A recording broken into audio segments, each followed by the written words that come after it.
episode, a round of 32. We are here with game number 2, spawning down here on the top right, as the Cyan Terran. We have the one, we have the only loser of game number 1. 스타테일 허프 추천. Is he saying hop torture? Hop torture? You think they interpreted it as hop? I don't know, maybe. That'd be kind of funny. Hoppy torture, yes. He could be hoppy, yes. That might work. Torture people by forcing them to hop around all the time. Bottom left, we have our Zerg player winning over game Leenock for you. Game number 1. He is for you. He is Leenock. And he's quite serious about the StarCraft 2. For you meaning for our Utopia. Yep. Quite a nice acronym there. I like a Utopia. So it looks like he is going to go for a fast hatchery here. We'll see how similar is this to the previous game. Guess coming up already here. His drone harassment is quite annoying. It's not anything that the pro gamers aren't accustomed to, but it's just, if you can get away with it or with not having to defend against it, you feel a lot better in a game like this. Yeah, you always have to bring out that second SCV as well. But it would be cool if you could just like leave it in there to mine more minerals, but no. You see that like, dirty little drone coming into your base and like, I want to stop you from building so bad. And they just move in there with a little crazy accent. And we do have a refinery coming down before the spawning pool. There still is no spawning pool on the map quite yet. Now the spawning pool goes down with the second refinery. Oh, and here we go again. Deja vu. Hope Torture throwing down another bunker. We'll see if a second SCV cometh as well. This seems like a really late spawning pool. I wonder if that's an intentional build that he has going on, or if he actually forgot the spawning pool because of the pressure that's going on in this game. Interesting. Yep, there's our drone. Gonna try and do some damage here. First Marine, though, is coming into play. Now we'll get a lot of damage down here. We'll see. Really curious to see how Leenock will react to this. And yeah, there he goes. The bunker's definitely within range of that hatchery. We'll let that guy just hang out, though. There he goes. I feel like this absolutely was a mistake from Leenock. The bunker did go down. He's not doing any sort of aggression with his drones, even though there's only one Marine. However, Hope Torture is also supply blocked temporarily. Yeah, a bit of a double combo breaker there by both players. Zerg-Cocoon, 2 of them in queue, so we'll have about 8 Zerglings in total here, 10 for production tab, so she'll be able to surround it quite safely. We'll be able to hold this off, it looks like. Another Marine waltzing on in. We already have a factory coming from Hope Torture, so this is just sort of an early aggression. He's not trying to do any sort of kill move. He's just forcing the hand of Leenock, forcing those extra Zerglings, which are very weak to Hellions, and also just trying to distract him a little bit. Throw him off his game slightly. The Zerglings again running past to try to force the reinforcements to stay at home for Hope Torture and keep this forward army a little bit weaker than it could be. You can see that extractor was deployed there in the Terran base, so a bit of a gas steal there. And here comes the Zerglings yet again to go and finish off this bunker. We'll get a great surround. One SCV trying to lowly repair one bunker. And there he goes. Could have surrounded on all 3 of the guys. And that first Hellion comes out, he is going to be able to do a lot of damage and force these Zerglings to run away. Those Hellions are extremely good against Zerglings. The Marines are going to be able to keep that Queen zoned out. Queen very slow off creep, so he doesn't want to step onto the actual grass. Yep, sorry. Yep, Spinecrawler up right now. We'll be able to get a surround if he really positioned it well. But that Queen, though, is at 37 HP bars. Really needs to not get into this. Oh, he will get taken out. The Queen goes down, and there's a second Hellion here, so he's going to be able to roast these Zerglings very, very quickly. If that Spinecrawler does not get up soon, he's going to be having a lot of trouble defending this expansion. Another wave of Zerglings come by, but it's Hope Torture now placing his units close to the mineral field, denying that surface area. Once one Hellion gets surrounded and gets taken out, a single Hellion is not going to be able to do a whole lot of damage. So he does back up to his second Hellion friend. However, all of them are going to run away after doing a decent amount of damage. Not as much as he would have liked, but enough to keep him slightly ahead in this game. There is still the extractor going on in the main base of Hope Torture, but it can't see anything, so it really doesn't hurt Hope Torture to have it there. Taken out. There he goes and killed it right out. But yeah, good move there by Hope Torture, not continuing on with that pressure, knows he's ahead already, and falling right back to get cloaked Banshees, it looks like. Yep. These Cloak Banshees are going to be hard to get up, though, because he only has 1 gas. It's very difficult to get Cloak and Banshees out with a single gas guy as they're going. However, because he's focused on these Hellions and these Marines, he has only been using minerals so far. Zerglings try to come in. They almost take out the Marine, but run away before they do. Very lucky Marine. Yep, using that Marine as if it was a Zell in a Protoss base, holding the fort there, just pushing up against all those like flood of Zealots trying to get into that base. But yeah, really can't do too much right now if you're Leenock. And Hope Torture replacing that Marine with a Hellion. The Hellion can take some damage, and then you can just repair it with an SCV, so you don't actually lose anything. But now replacing with the Tech Lab, which is even better. Leenock does decide to fall back. He is about to finish up his layer tech. We'll see what he decides to get done with that pathing. But yeah, cooking field about to complete, and our first Banshee is on his way. And this layer tech is out just in time. As soon as this Banshee hits the base, Leenock will be able to get out the Overseer, so he will be able to scout the cloaking of that Banshee. It will help Hope Torture to have control of the middle of the map, but it won't be able to do too much economic damage like he's hoping. There's 2 queens here. They do know the Banshee is coming, but they don't know it has cloak. Oh boy, yep, he does cloak just in time, only taking 1 hit there. And now target attacking each of these individual drones. Now going after the hatchery too. Or might decide to go after, we'll see though. Looks, And yep. he does scout the Spire going down, so he's going to be able to respond to that properly. The Overseer is there, so it's going to force the Banshee to run away. He tries to get 1 last hit, but does not quite get it. 5 kills, not too bad.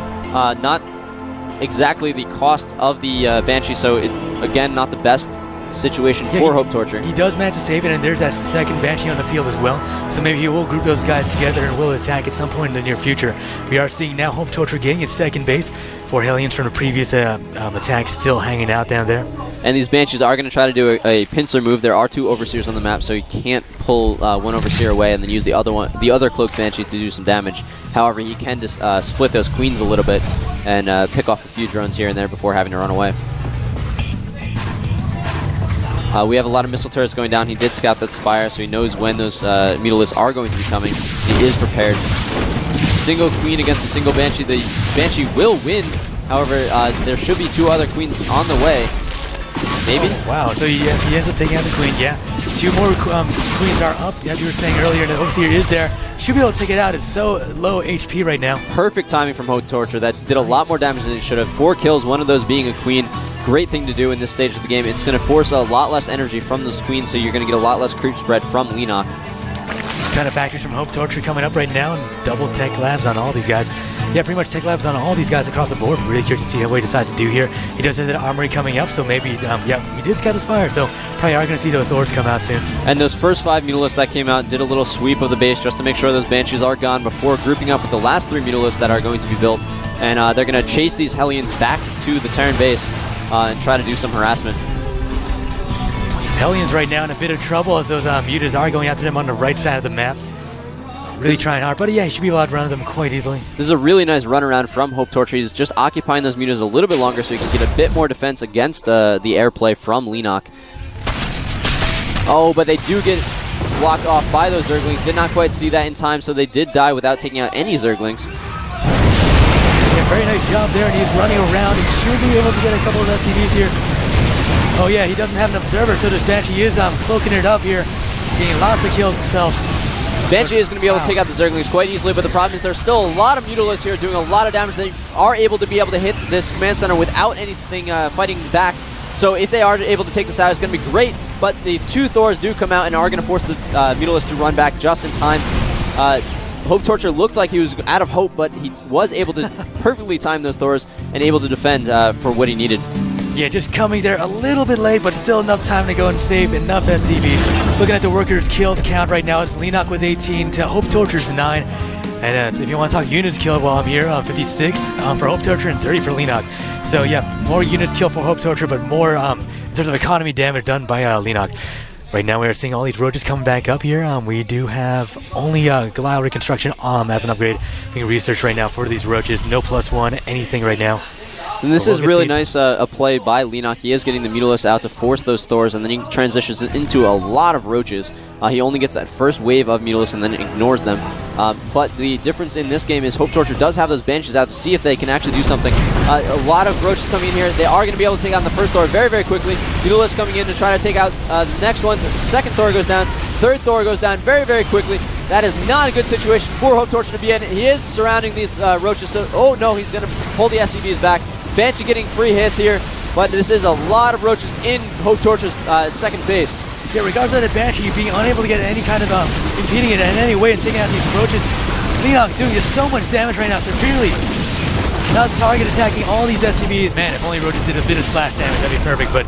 And these Banshees did prove to be the game changer this game compared to last game. They are able to force those roaches to go back because there's no way that roaches can shoot up, but throughout that fight, Leenock was actually able to get a third base on the left side of the map and be able to chase these Roaches back a lot further than they really would have wanted to do. It also forces Leenock to get a lot more Mutalisks, whereas last game he didn't need to build any Mutalisks past the first 8. So this is a very different game than the last game, just because Hope Torture decided to get a Starport and go for a few Banshees early on. Yeah, absolutely. We also see the Infestation pit up too, and then he's actually researching Neural Parasites, so we will be seeing Infestors come into this play if he really feels like it. That was a really nice move by Hope Torture. He knew that Leenock could see his Cloak Banshees, so he split one off, cloaked it, forced the Overseer to go with it, and then sent the other one home. He didn't get both of them out, but he is going to guarantee to get one out, which is, you got to cut your losses whenever you can. Yep, absolutely. Hope Torture now getting some siege tanks out. No siege tank just yet, still on its way. About halfway done so far. Looking at the Harvester count right now, we have 69 for Leenock to 35 for Hope Torture, so huge differential. And it looks like Leenock is going to move in yet again. Hope is firing on the Thor. These Thors going down very, very quickly. Just 2 volleys from all these Roaches, so there's no chance for the SCVs to repair. There are a lot of tanks out here, so they're going to be able to take down the Roaches quite quickly, but he has no way to counteract these Mutalisks quite yet. Do we have any? We have no Thors in production. There's no anti-air at all on the field for Hope Torture, and there's not going to be any time soon. These Mutalisks are just wrecking havoc at the ramp of Hope Torture. Yeah, there's that one missing turret, but they're all just gathering by it. Just need to stay near it. It's really bad that he has to just force all those units right there. But really, there's nothing he can do at this moment, as you were saying. No Thors in production. Well, one now, but very nice Contaminate on that factory. He wasn't sure if a Thor was coming out or not, so he threw down that Contaminate, prevented anything from coming out of that building, and allows these Mutalisks to do a lot more damage than they really should be. Hope Torture is forced to drop some mules to get some sort of mineral income, but it's really not enough. yeah, just letting more forces just walk in here. Leenock just yeah, there's even more Roaches just up here on top of the ramp, and even look at all those Infestors too, just up there. Leenock doing a really good job of transitioning from one unit to the next, forcing a counter from Hope Torture and then countering that counter very, very nicely. These Mutalisks are almost going to take this orbital command down, but the Thor does come out and should be able to kill these Mutalisks in time. Maybe. Orbital command should go down any second now. Oh, it does go down. That's going to be huge. She's only going to be able to mine on one base. The tank goes down to those Roaches. Missile turret goes down, leaving this expansion completely undefended. We got 2 forces from Leenock going on right now, and 4th expansion going on the left side at the gold. And here comes the second force from Leenock, moving in from the higher ground. He got these guys, and look at that. Oh, just taking those dudes over. And that's going to knock Hope Torture completely out of the GSL. He was in Code S last season, got knocked down to Code A, and now he is knocked out of Code A into Code B. And I think he's feeling a lot of that pressure right there. Very unfortunate to see. Yeah, so Leenock too, the youngest player in Season 1 as well. Yep. Remembering that very clearly. Yeah, wow, like so much has changed since first season of GSL with the game and with the players themselves. Yeah, this Hope Torture was the player that took 2nd place in the first GSL Open season, and now we're seeing him going out in the round of 32 of Code A. Yeah, that's just incredible, man. Yeah, but times change, man. It's been almost a year now. Almost a year. Almost a year. Pretty crazy. Yep, so great games. Great plays by Leenock, too, just seeing how that worked out for him. Very solid Zerg play. Very impressed with what he was going on there. Yeah, pretty cool stuff.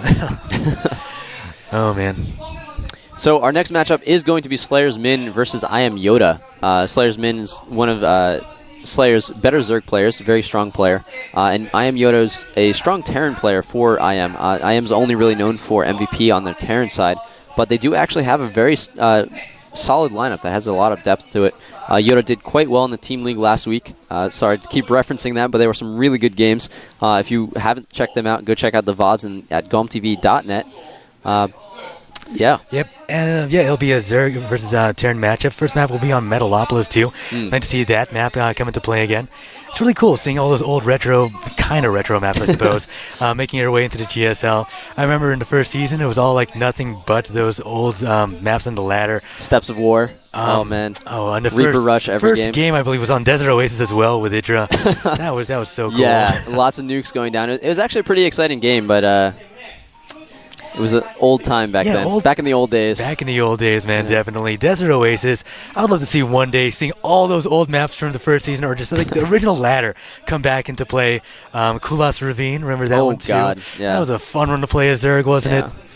Well, I played Terran, so it was very fun to play against Zerg. You.